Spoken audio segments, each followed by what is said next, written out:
Hey, Pastor Scott here with the Daily Word on this Friday. We're looking today at Jesus' radical boldness, which he lived his entire life radically bold. Let's not be stupid there. But there's this great story in Luke chapter 4, and he had just had that famous time of being tempted in the desert, and he comes to Galilee, and he walks into the temple, and they give him this scroll to read.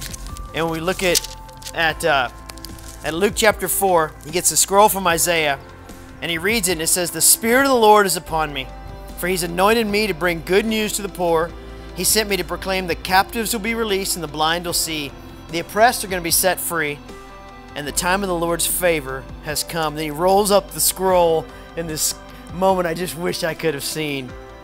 Hands it back to the attendant, sits down, everybody's just gazing at him. The eyes are staring at him, it says. And he began to speak to them, and he says, "The scripture that I've just read to you has now been fulfilled. I am this guy."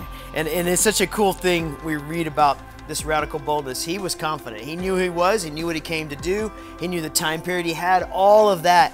But at the same time, he's like, I came to give good news and set people free and let the blind see and get people out of prisons in their own life. That's what he came to do, and that's the life we're called to live. We're set free to be venues for Jesus to use us to set other people free and bless them.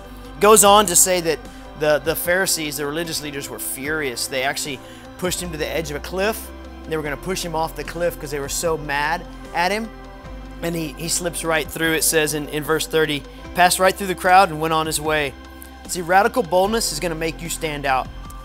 In the midst of how crazy the world lives, and in the midst of this world around us, your radical boldness for Christ will make you stand out.